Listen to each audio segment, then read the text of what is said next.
Today on the newscast, Democrats block $1 billion in funding for Israel's Iron Dome missile defense system after threats from AOC and the Squad. Will this do long-term damage to the U.S.-Israel relationship? Get my take next.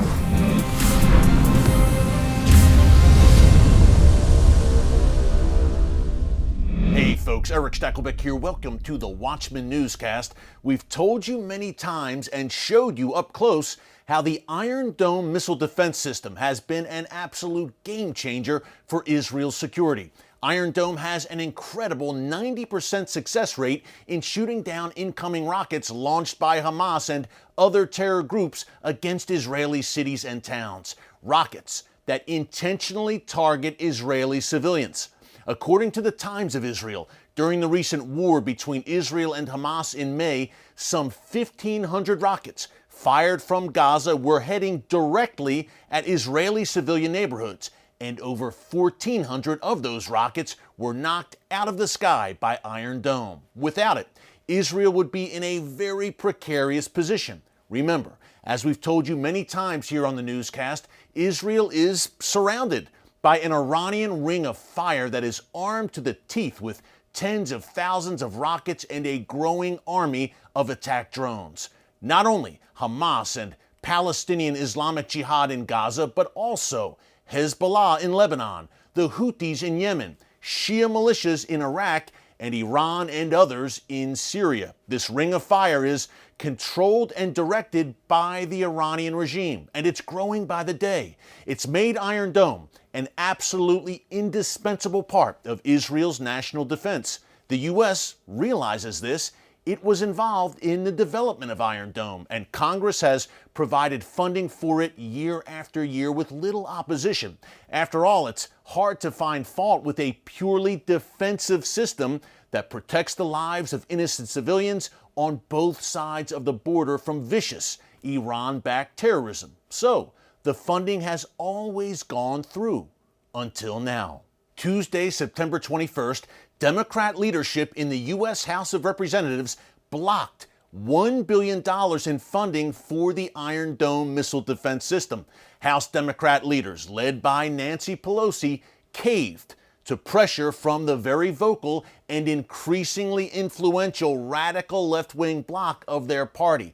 I'm talking about, in particular, the so-called Squad, a group of Israel haters that includes New York's Alexandria Ocasio-Cortez, also known as AOC, and her pals Ilhan Omar of Minnesota and Rashida Tlaib of Michigan, along with a few other radical left House Democrats. The Squad threatened to block passage of a spending bill that would basically keep the U.S. government open. The bill included that $1 billion in funding for Iron Dome. AOC and her cohorts told Democrat leaders, threatened them really, that if the Iron Dome funding was not removed from the bill, they would not vote for it. So Democrat leaders bowed to the pressure and dropped funding for a missile defense system that has saved countless Israeli and Arab lives.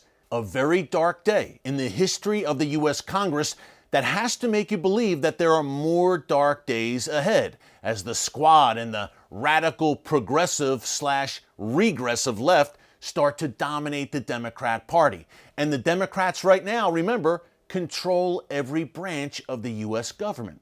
Now, some have pointed out that Republicans also did not support this spending bill, and that's true. But their lack of support came for reasons entirely unrelated to Iron Dome. That radical left group of Democrats, on the other hand, threatened to block this bill solely because it would support the world's one and only Jewish state, which is, by the way, under siege by terror groups. Folks, what the Squad and its cronies did was not only sinister, it was blatant anti-Semitism. Now, it must be said that some Democrats in the House blasted the Squad over this move and vowed to push through funding for Iron Dome, and it looks like the funding will happen in another upcoming bill. For their part, Israeli lawmakers are downplaying what happened, but again, the Squad and this problem aren't going anywhere, at least for now. And remember, AOC and the gang have tried to block weapon shipments and funding to Israel more than once. This time, they succeeded. Think about that and the ramifications going forward for the U.S.-Israel relationship. Now, I visited Iron Dome batteries up close with the Israel Defense Forces several times, including this past June, shortly after the latest war between Israel and Hamas. And I shared why Iron Dome is so important. Take a look. What you are looking at right now is a modern wonder, just an incredible touchstone for Israeli innovation. The Iron Dome missile defense system in the recent conflict with Hamas and Islamic Jihad out of Gaza shot down some 90% of all incoming Hamas rockets. What an incredible success rate. Now, Iron Dome first went operational in 2011.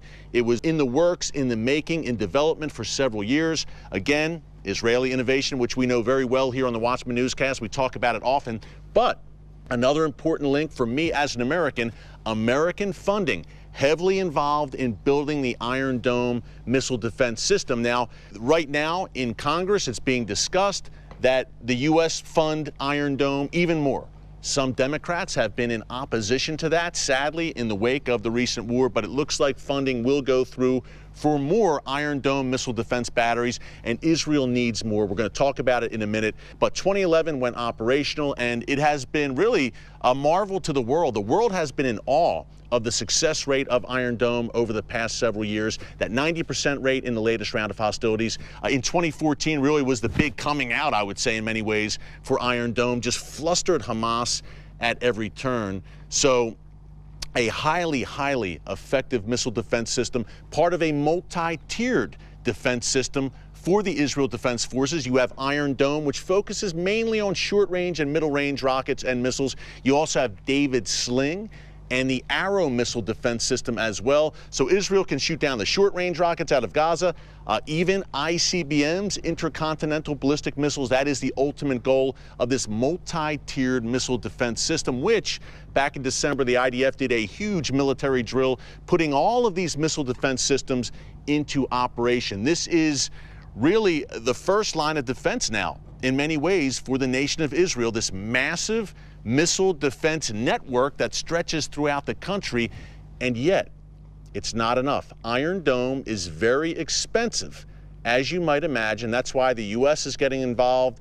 with funding. One of the more ironic things about Democrats blocking funding for Iron Dome is that the current Israeli government is one of the most diverse that you'll see anywhere in the world. In previous years, the left slammed the Netanyahu government as right-wing extremists and said that's why they opposed Israel so strongly. Well, now the Israeli government is comprised of right-wing, left-wing, and centrist parties, and even an Arab Islamist party. You'd think radical leftists like the Squad would love that, right? Wrong.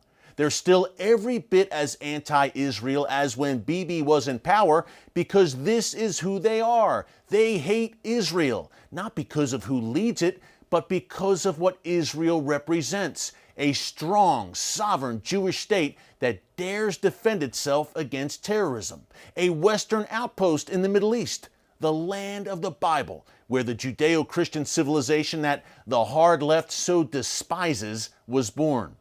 Two things to keep in mind here in the wake of yesterday's move by Democrats. First, at the end of the day, in this world, Israel can really only rely on itself, and much more importantly, obviously, the God of Israel. He is Israel's ultimate defender, and the good news is that Bible the left so despises says he neither slumbers nor sleeps when it comes to the defense of his people and his land. Secondly, the Genesis 12:3 factor is very real, and history bears it out. God tells Abraham in the book of Genesis, chapter 12, verse 3, that he will bless those who bless Israel and curse those who curse Israel. Ask Pharaoh, Haman, the Philistines, the Greek Empire, the Roman Empire, the Tsars, and the Nazis how cursing Israel worked out for them. I firmly believe that a major reason America has been blessed more than any nation in the history of the world is because we have blessed Israel. And if that ever changes, we're in big trouble. Hey, be sure to join us tomorrow, Thursday, September 24th, for a Watchman Newscast live stream right here on our YouTube channel. We'll be live from 4 p.m. to 5 p.m. Eastern Time, 1 solid hour, and we'll be taking your questions, so be sure to bring some good ones. We'll dig into all the latest Middle East news and prophetic news and how it affects you, no matter where you live, so don't miss it tomorrow. Until then, thanks for joining us here in the Watchman Newscast. God bless you. And remember, never hold your peace. Hey everyone, thanks for checking out the Watchman Newscast. If you enjoyed this episode and want to see more, make sure you go ahead and hit the like button, click subscribe, and tap the bell icon to turn on notifications for new Watchman Newscast episodes every weekday.